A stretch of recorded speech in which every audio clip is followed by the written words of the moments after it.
कि हर महिलाओं को जो भी दिक्कत होती थी, इतना मतलब खर्चे नहीं उठा पाते थे, तो उनके खर्चे के लिए यहाँ से मिले हैं 2100 रुपये मिलने लग रहे हैं। तो जो उन्होंने वादा किया था वो पूरा किया।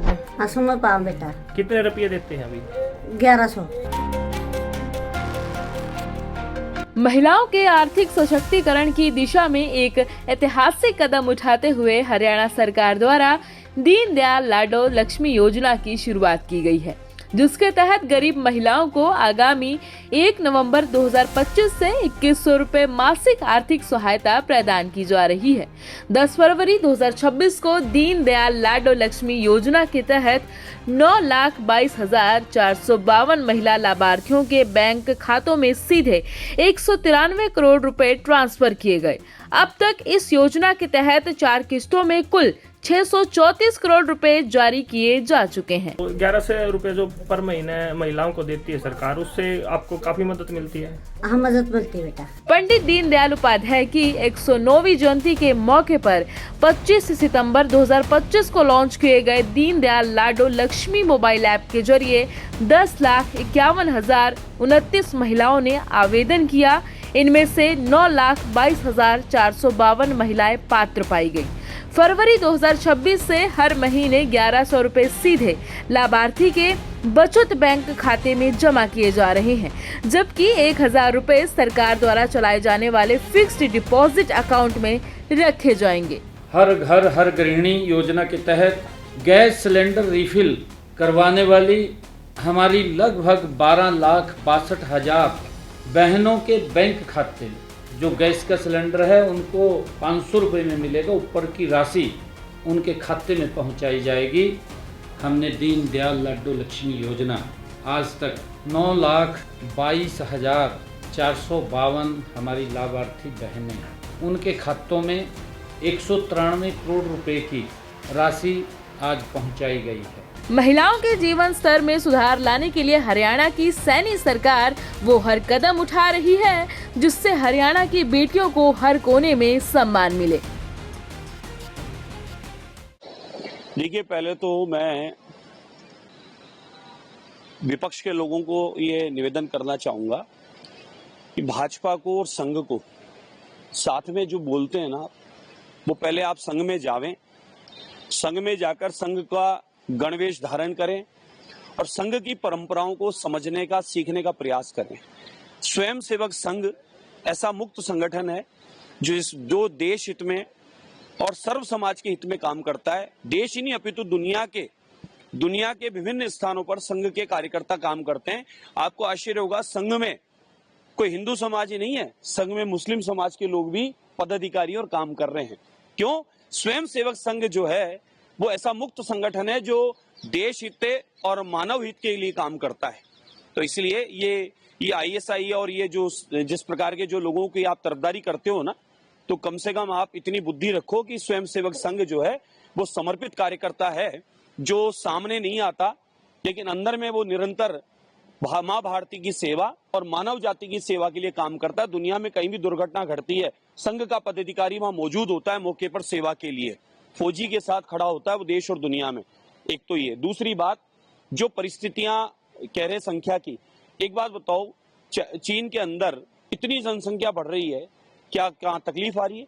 वहां उतना ही रोजगार का सृजन हो रहा है, उतनी व्यवस्थाएं बनाई जा रही है। हमारा देश भी आदरणीय प्रधानमंत्री नरेंद्र मोदी जी के नेतृत्व में समृद्ध हुआ है। पिछला इतिहास उठाकर देख लें, 2014 के बाद देख लें, आदरणीय मोदी जी ने भरे घरेलू रोजगार हो, घर बैठे काम हो, सरकारी गैर सरकारी संस्थाएं हो, देश के विदेश हो, सब जगह भारतीयों को उत्तम करने के लिए, भारतीयों को उत्कृष्ट करने के लिए, भारतीयों को प्रत्येक नागरिक को मजबूत करने के लिए, समृद्ध करने के लिए संबंध बनाकर योजनाओं का विस्तार किया जा रहा है, रोजगारों का विस्तार किया जा रहा है।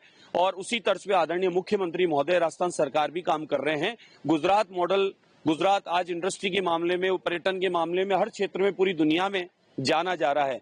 एक दिन गुजरात में आकर देखिए, पूरी दुनिया में चर्चा बनी और गुजरात को हम देखने लगे।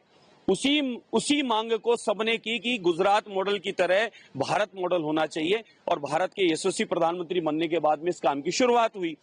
उसी मॉडल पर राजस्थान के लिए अब आदरणीय मुख्यमंत्री दिनों रात काम कर रहे हैं कि राजस्थान मॉडल की चर्चा हो, देश और दुनिया के व्यापारी राजस्थान में इंडस्ट्री लगावें, राजस्थान में आकर अब राजस्थान ही नहीं अपितु देश और दुनिया के लोगों को यहाँ व्यापार रोजगार अपार संभावनाएं जो उपलब्ध हो रही है, वो ये मुख्यमंत्री महोदय की पहल है। उसको देखते हुए देखिए एक वर्ग ये मेरा अपना पर्सनल है, एक वर्ग जो है वो 4 बेगम और 36 में लगा है। प्रूफ है हमारे पास, 9 है, 8 है, 12 है, 13 है, 6 है, 7 है। एक छोटे से छोटा मजदूर आदमी भी 8-10 बच्चे गिना देता है। और हिंदू समाज में आजकल एक परंपरा बन गई, पिछली कांग्रेस सरकार ने ऐसा पर्यावरण बना दिया कि भाई हम दो और हमारा एक, बच्चा एक ही अच्छा, इस प्रकार का षड्यंत्र रचा गया। तो धीरे धीरे सनातनियों की, हिंदुओं की अब संख्या कम होने लगी और धीरे धीरे अब सनातनियों की संख्या जिस प्रकार से घटी है, आने वाले समय में ये खतरा होगा। कौन फौज में जाएगा, कौन पुलिस में जाएगा, कौन राजकीय सेवा में खेत खलियान गांव संभालेगा, कौन रिश्तेदारी निभाएगा, रिश्ते समाप्त हो जाएंगे। वसुधैव कुटुंब की बात करने वाले, देश और दुनिया को अपना परिवार मानने वाले सनातनी, आज उनके परिवार में एक बच्चा होने से वो कमाने विदेश चला जाएगा, गांव से शहर चला जाएगा, माँ बाप की सेवा करने वाला नहीं बचेगा। तो माँ बाप की सेवा के लिए चाहिए, खेती बाड़ी के लिए चाहिए, रिश्ते निभाने के लिए चाहिए, इन परंपराओं को निभाने के लिए भी तो चाहिए। इसलिए मैं तो खुद कहता हूं कि हम दो और 2-4 होने दो, एक बहन बेटी होगी, परिवार में मांगलिक काम होंगे, उत्सव होंगे, आएगी जाएगी, परिवार में प्रसन्नता रहेगी, सुख दुख के आंसू पहुंचे जाएंगे, खुशी मनाई जाएगी। 2 बेटे होंगे तो कोई फौज में, कोई पुलिस में, कोई गांव में, कोई ढाणी में, कोई खेती में, सब जगह। तो इस प्रकार के अगर सरकार ने फैसला लिया है 3 बच्चों का, तो मैं उसका समर्थन करता हूं, धन्यवाद करता हूं। और सबको अधिकार है इस लोकतंत्र में अपनी भूमिका निभाने का, तो उसको भूमिका निभाने के लिए सबको दिया जाता है अधिकार। तो वो मुख्यमंत्री महोदय ने सोचा है कि कहीं गांव ढाणी में बैठा आदमी अपने क्षेत्र की सेवा करना चाहता है तो उसमें कोई उसकी बाध्यता किसी प्रकार की न रहे, वो उसकी सेवा का मन है तो वो आगे बढ़कर करे, उसके लिए फैसला लिया गया है। मैं धन्यवाद देना चाहूंगा। और विपक्ष और कांग्रेस तो सिर्फ तुष्टीकरण की राजनीति करती है, एक वर्ग के बारे में सोचती है, सिर्फ उनका दिमाग एक ही काम करता है कि ज्यादा से ज्यादा मदरसों की मांग करता है या फिर 4 बेगम 36 बच्चे वालों को समर्थन करता है। इससे ज्यादा कांग्रेस का भेजा चलता ही नहीं है। लेकिन आदरणीय मोदी जी और राजस्थान सरकार बिना किसी तुष्टीकरण के, बिना भेदभाव के, राम का भी विकास है, रामदास का है, तो ये मानो कहीं ना कहीं सलीम का भी है और कहीं सलमा का भी है और कहीं सीता का भी है। यानी हिंदू हो कि मुस्लिम हो, सबका विकास, सबका विश्वास जीतकर करने का भाव राजस्थान सरकार और केंद्र सरकार रखती है, जिसको हम सब मिलकर कर रहे हैं। महाराज जी, एक बात और है, क्योंकि कल जो अमीन काजी है, उन्होंने 2 दिन से लगातार एक बात मीडिया में उठा रहे हैं कि आप आचार्य लगाते हैं, जबकि आचार्य की डिग्री होती है संस्कृत विश्वविद्यालय। बिल्कुल बिल्कुल। आपने जो वो आपके नॉमिनेशन है उसमें जो भरा वो साक्षात भरा है, तो वो जो सवाल उठा रहे कितना वाजिब मानते हैं, कितना क्या जवाब है? बिल्कुल है, ऐसा है। मैं रामानुज संप्रदाय की पीठ हाथोस धाम से रिश्ता है मेरा, 500 वर्ष पुराना स्थान है, आमेर रियासत कालीन है, आमेर के राजाओं के द्वारा स्थापित है और पूर्व आचार्य वहां जो विराजमान थे, उस आचार्य पीठ का मैं पुजारी हूँ, सेवक हूँ, सेवादार हूँ।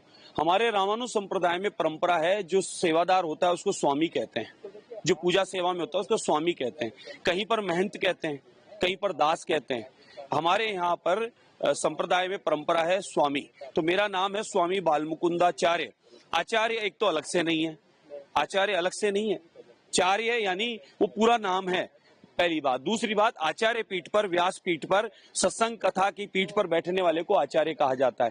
पूर्व आचार्यों की गद्दी पर सेवा करने वाले को आचार्य कहा जाता है। इसलिए मदरसा छाप, जिसको ये पता नहीं है संस्कृत की, सनातन की परंपरा की क्या है, तो इसलिए इन बातों को वो न करे तो अच्छा है। वो सिर्फ मदरसों की बात करे, सरकारी जमीनों पर कब्जा कराकर मस्जिद बनाने की बात करे, जिसको हम रुकवाने के लिए तैयार खड़े हैं। कितना ही पेट में दर्द हो, कितने ही मेरे बारे में अपशब्द बोले, कितनी गाली गलौज करे, जान से मारने की धमकी दे, लेकिन ध्यान रहे, इस भगवान को, इस सनातन को और इस तेजस्व को अगर वो रोकने का प्रयास करेगा, नुकसान उसी का होगा। इसलिए इस प्रकार के षड्यंत्र न रचते हुए और कब्जे इत्यादि करना, सरकारी जमीन पर मदरसे मस्जिद बनाने का प्रयास करना बंद कर दे। जब जब वो ऐसा करेंगे तब तब मेरी आवाज बुलंद होगी और मुझे रोकने का प्रयास करेंगे तो भी रुकने वाले नहीं है। इसलिए इधर उधर की बात न करें, पेट दर्द है वो बताए कि आप सरकारी जमीन पर सरकार के पैसे से परकोटे को तोड़कर जो कब्जा करके जो मस्जिद बनाना चाह रहे थे वो हमने रोक दी है। जो नियम विरुद्ध था वो काम हमने रोक दिया है। हमने कभी आप पे सवाल नहीं उठाए कि कितनी बेगम और कितने बच्चे, हमने उठाए नहीं है। फिर हम लोग जब अंदर में जाएंगे तो बहुत सारे विषय निकल कर आएंगे और लोगों को कुछ सच्चाइयां पता नहीं है, वो हम सच्चाइयां सामने ला देंगे। इसलिए हमारे से सोच समझकर बात करें। सनातन संस्कृति को, अध्यात्म को, तो इस भगवान को और अपमानित करने का काम ही कांग्रेस जो कर रही है और करती आ रही है, षड्यंत्र रच रही है। इस प्रकार के षड्यंत्रों से निकल जावे, अन्यथा जनता ने डिलीट मारा है और आने वाले समय में डिलीट और मार दिया जाएगा।